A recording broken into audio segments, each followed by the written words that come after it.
নমস্কার, জি 24 ঘন্টার এই বিশেষ অনুষ্ঠানে আপনাদের স্বাগত। আমি রজত শুভ্র মুখোটি শুরু করছি আমাদের এই বিশেষ অনুষ্ঠান। আমাদের সঙ্গে রয়েছেন বিখ্যাত চিকিৎসক doctor Devi Shetty. Doctor Shetty, welcome to our special show. Thank you very much for joining. So my question is to you, first question, Dr. Sethi. Thick population density, inadequate health infrastructure. In this backdrop, how India is doing in its fight against COVID-19? So far, among all the countries, developed and developing countries, I feel we have done the best. In spite of all the limitations of resources what we have, we have shortage of beds, we have shortage of doctors, nurses, infrastructure, we have done the best. It's primarily because even though we call it as a unregulated healthcare infrastructure, we have some type of a hospital available in virtually every part of the world. It may not be a heart operation and brain operation facility, but a semblance of healthcare is available, distributed across the country, mainly because this country produces that many doctors. And there is a lot of entrepreneurship among the doctors. And the government, in its wisdom, they didn't curtail the growth of the healthcare industry by putting too many regulations. But that really helped us, because if you really look at COVID treatment, what a desperately ill COVID patient needs, he requires, say, oxygen and steroid. Yeah. And a drip set and somebody with the nurse's uniform called nurse. And that is available under the supervision of a qualified doctor in most parts of the country, government or private. And that has really saved our data, so that we can proudly say that for a country of this size, our mortality is definitely comparable to any of the Western countries. You have said that India is doing quite well compared to other developed countries. Here my question is, Dr. Sethi, what lessons government should learn from this experience? First of all, we need to have very large number of public infrastructure across the country. Depending on the private sector to manage healthcare is not possible, because private sector can function only when there is some degree of paying capacity by the patients. Let's be very realistic, 50% of the country's population cannot afford to pay for the healthcare from their pocket. Now, public infrastructure has to be made robust. Lot more public infrastructure should come up, and we desperately need liberalization of the medical, nursing, paramedical education. So in that case, government should increase public sector healthcare funding, number one. Exactly. Number two, increase the bed, and number two, increase the infrastructure, logistical development also. Yes. Sir, my third question to you: we have already administered vaccines, say around 120 crore doses. Almost 40% of Indian population adult have taken double dose vaccination. How do you see this growth? Are you satisfied? I am not satisfied, mainly because of the reluctance by the people. Government is doing everything possible for people to get vaccinated, but if people do not come forward to take the vaccination, government cannot do anything. None of us can help. God forbid, if there is a third wave where large number of people get infected and hospitalized, everyone will run to the government hospital for the vaccination. Now it is impossible for the common man to be persuaded to go for the vaccine. Everyone thinks that COVID has gone away, and they behave as if it is not going to be there. This is a big problem, and we will pay dearly. God forbid we get one more wave.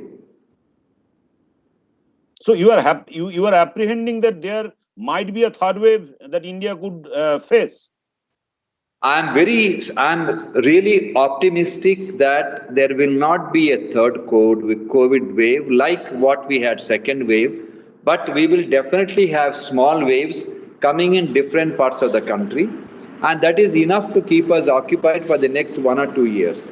That is the reality. Virus never disappears. It gradually becomes less and less virulent, but over a period of time. Yeah. My question is, when will it become an endemic? For that, what is the number of vaccination India need to have?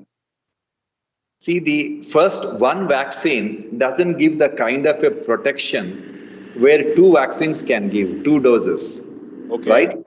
So you have seen the data coming from US. At the peak of the last wave in US, large number of people were in the hospital. But every hospital was publishing how many of their patients with the two doses of vaccine are in the ICU. There is hardly any.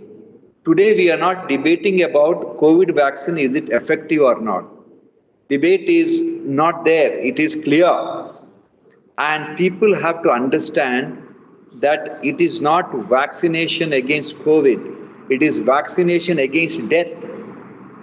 This is the seriousness people must learn and behave. Our biggest problem is the reluctance. This has to be addressed. How? It is your job, people like you all should really start campaigning that COVID is not over and vaccination is the best protection one can have. Why in US, in spite of all the limitations, they opened up and their life is virtually back to normal. Of course, during peak, now we may criticize that is a open society, they don't enforce lockdown, they don't do this, they don't do that, but they have vaccinated. But we haven't done, not because our government hasn't done it. There is no, how many country of our size is able to produce two of their own vaccine and vaccinate the people? We are one of the 5 exceptional countries in the world which produced a vaccine in a remarkably short period of time and gave it to people. And in a remarkably short period, we have vaccinated 100 crore people. So it is a remarkable achievement. But then people have to reciprocate.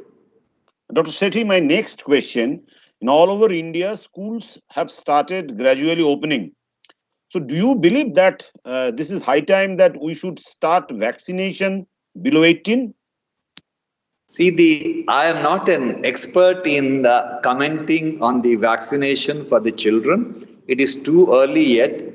But when a safe vaccine becomes available, then children should be vaccinated, no doubt. Can you put some light on this issue that people who have already taken vaccine in India for 9, 10, 8 months earlier, they are asking for booster dose, especially for the frontline workers? People like you. I think, yes, it is scientifically now getting proved that a booster dose for the frontline workers is definitely going to add some extra protection, and government should consider at least for the frontline workers. Yes. And another thing, everybody, the people we interact with, everybody is concerned with one thing, that how long this masking and hand wash, this trend will continue. I personally feel that whether there is COVID rampant or not, every Indian should practice social distancing and mask at least for 2 more years after the COVID has gone. At least for 2 more years. I think it's a very good practice and we need to be careful. Yes. Dr. Sethi, another thing is this comorbidities. Before this advent of COVID, we hardly know this term, the comorbidities. Now this sugar, cardiovascular problem, all this, the post-COVID era, how the treatment of comorbidities, what would be the challenges for the doctors and the patient party too? See, definitely people, if you look at the mortality of patients following COVID, it is definitely higher in patients with significant comorbidities, uncontrolled diabetes, hypertension, heart problem, and immunocompromised status. They're all very, very vulnerable. It is a great challenge, no doubt, because we are the diabetic capital of the world. There are over 70 million diabetics who are with the proven diabetics, and perhaps an equal number where it was not diagnosed. So we have a serious problem of managing them, because if they get infected with COVID, it's not like a patient without any comorbid condition. Because of the huge population, managing their problem in the ICU is very, very challenging situation. And unless you have a large hospital with multi-specialists, because a diabetic invariably has some kidney impairment, they also have cardiac problems. So it's a multi-specialty problem. These are very challenging issues to manage. So comorbid patients with the comorbid existing condition, they should be a lot more vigilant. Their family members should be a lot more vigilant in protecting them. And what about the patient with these comorbidities? What lifestyle pattern should be changed? What should they do? Even if the COVID regulations get relaxed, they need to be extra careful. Like today, there is no restriction in social function, social gathering. But even if they have to attend, they have to be very careful in keeping themselves away from the large crowd. And their diabetes and hypertension, all these, if the sugar is well controlled, they will get protected to quite a large extent. And they should be taking both the doses of vaccine. And whenever it is possible to keep themselves away from other people, irrespective of how well they look, a patient with a severe comorbid condition must protect themselves in keeping as much distance from other people. Something which we all should be very careful is the possibility of a COVID wave in China. God forbid, China gets a wave like India or other countries, there will be a serious implication on Indian healthcare. Now, what is the implication? More than 70% of the API which is used for making medicines are made in China. And when the COVID hits China, their own requirement of all the medicines, life-saving medicine, will increase 10 times. And half the work population which is making the API will be sick. So they may not be able to supply. I'll give one example called heparin. Heparin is an injection which is given for preventing the blood clot. 80% of the global supply of heparin comes from China. And because it is from the pig, and 80% of the world's pig is the reared in China, and from there they make the heparin. Now, without heparin, no cardiac surgery can be done, no angiogram, angioplasty can be done, most of the neurosurgical procedures cannot be done, and no dialysis can be given to the patient. And ICU cannot be managed because without the heparin, the central line, arterial line will get blocked.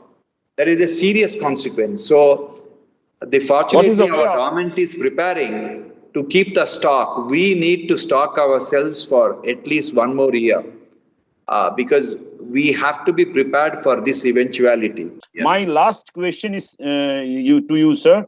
The way we are accelerating our vaccination drive, when do you think that we will be able to vaccinate the most of the people? And if we vaccinate, say 80% or 90% of the adult population, will we be achieving this endemic status? See, as we discussed earlier, we have finished the first vaccination. Second vaccination has so much of reluctance. I'll give an example. 50 lakh doses of vaccine is with small and big hospitals across the country. And there is no taker for this 50 lakh vaccine. Nobody comes to, even when we tell them that, okay, you pay whatever you want, you take the vaccine, people don't want it. Now, this is a very disturbing trend because we are mainly looking at people who are slightly educated. These are our customers. And when we talk to them, saying that you take the second dose of vaccine, there is a great reluctance. So to the extent, we have requested the government to take back the vaccine. So there is a huge inertia by the people thinking that it has gone away. If this doesn't change, then we are going to have a problem. Sir, your message to our viewers, if possible, in Bengali. Yeah. हमारा एकटा advice आछि vaccination covid vaccination achi it is not vaccination against covid, it is vaccination against death. আপনার সব family members, আপনার neighbours, friends, আপনি পারসিভিয়েট করবে উনাকে vaccination ব্যাপারে at the earliest. ये एक बार कोविड वेव शुरू হলে পরে ভ্যাকসিনেশন নিয়ে কিছু লাভ নাই, প্রোটেকশন পাওয়া যাবে না। মিনিমাম 6 weeks দরকার আছে ইনজেকশন নিয়ে প্রোটেকশনে। সো আমার অ্যাডভাইস আছে everyone should go for a vaccination as soon as possible. Thank you, Dr. Sethi. You have spent your valuable time with us. Thank you very much.